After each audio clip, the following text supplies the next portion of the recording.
This day is the 14th day of December 2020.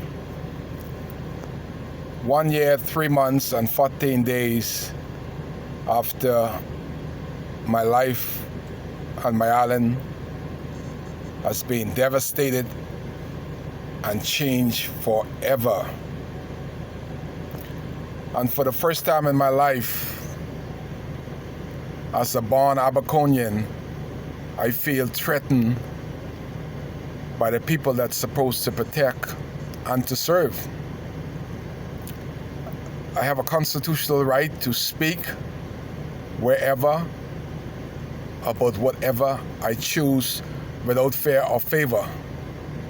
But since this F&M government has come into power, those rights seems to be taken away from you by the ultimate authority, like everything else. I felt threatened when I came to a ceremony that the pastors say that they inform whoever they want to inform and invite whoever they want to invite. Although I am an elected official in the township of Dunderston and Central Pines, where they're putting this multi-building called Hurricane Shelter.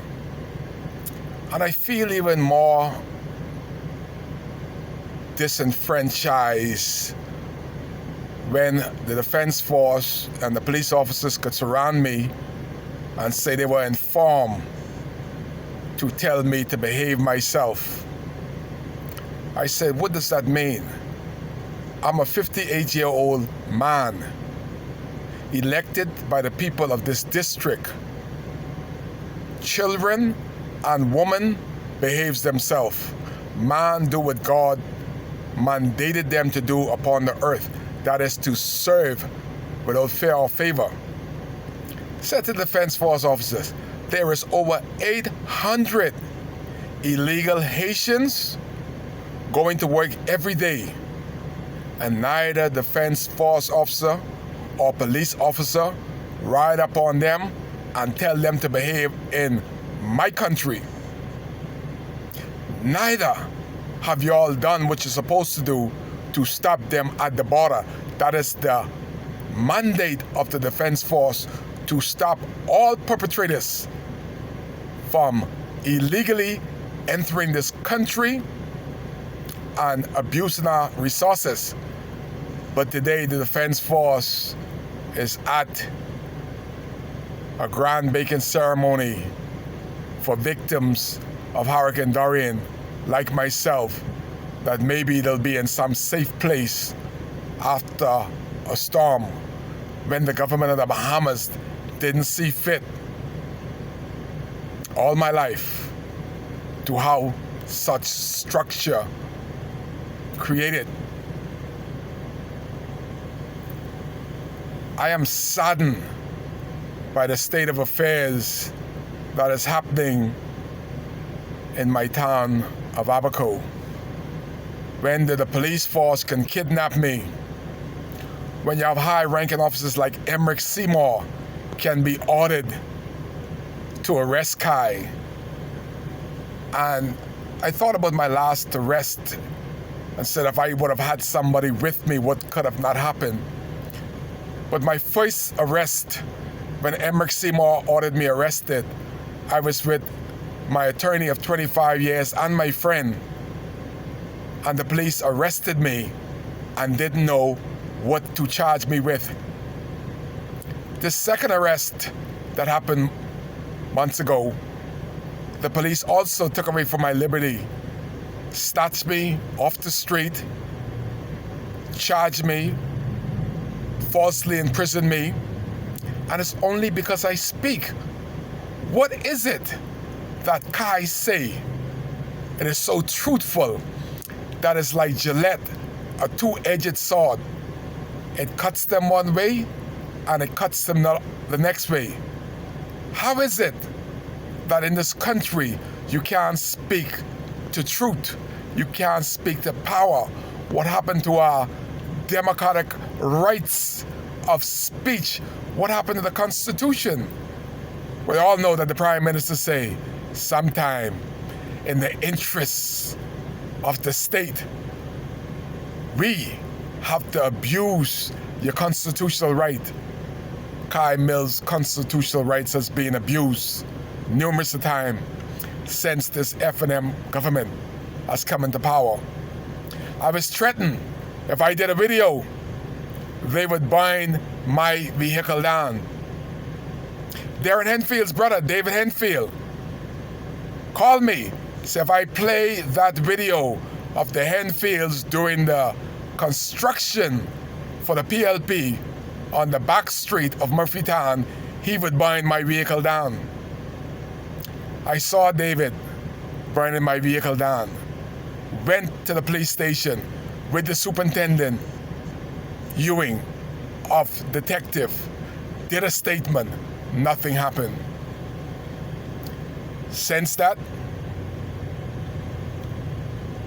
I did a video explaining to people how to protect themselves on Bakers Bay. Was picked up, sent to Fox Hill. Nobody has been charged. Only Kai Mills continually to be arrested because I speak, and I speak for a people that had nobody to speak for them many decades. That's all I'm doing. How could it be in the Commonwealth of the Bahamas, a democratic country, a country that's supposed to be governed by rules, all the rules are being broken by this whitelist-free national movement government? How is it today that Kai discovered yesterday that they were keeping this a secret from the elected people in local government in Dundastown, Murphy and Mahshaba? How could this be? Such a big event that is supposed to help us in future storms, that it was kept secret. Everybody got a contract outside Abaco if they were FNM. Nobody doesn't even know. Only the ones that listen to WCAY. Why is the public being silent? Why only the government is cammering up on their goodwills? When last has Darren Henfield, James Albury been in a foreign format in my district of Dundastan? 1 year, 3 months, and 14 days to date, we have not seen Darren Henfield nor James Albury in no format to ask us what they can do for us, not to show up today and ask the foreigners to build him a free office in Dundastan in Grace Avenue. That is unacceptable. When there's so many people that needs a house, but my member of parliament is having persons that are donating a free hurricane shelter to his district to also include a personal office for Darren Henfield on his private property. That is unacceptable. But speak, I shall speak. There's many that has gone on after the hurricane during the COVID-19 that they cannot speak. Kai will speak until God calls me home to glory. I shall continue to speak on behalf of the people of North Abaco. There's many out there that's trying to buy the nomination for North Abaco by giving turkeys, tablets, Christmas present. But we need so much more. Just a spokesman is so much more than them that's coming in, doing the little Christmas, the little turkey, the little tablets, and they're back in Nassau. And we in North Abaco gotta figure it out all by ourselves. Just like now, the Minister of Foreign Affairs, Darren Henfield, he's here on a weekend pilgrimage with the camera, and who is benefiting? He can brag that something is happening in his district, that he has No hands in, but he's using his position to empower himself by a free building on his property when he has not helped one person in North Abaco to build a building from scratch. But he will be the beneficial of a new building, all on the hands of donors. It is sad.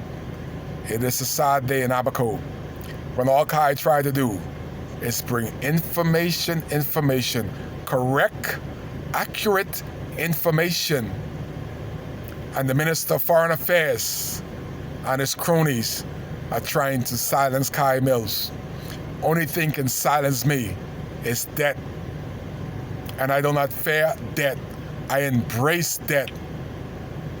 Because the Bible says, if you shall help somebody along the way, your living shall not be in vain. Through these videos, I am helping so many to know what's going on in their district when their member of parliament has been visibly absent. Only when it's to benefit him, he can camera up and present, get rewards, and he's out of Abaco. Kai still remains because Kai cares. That's why he's here. You're live with Kai as the armed force still trying to silence me in my birthplace of Abaco. Kai cares. That's why he's here.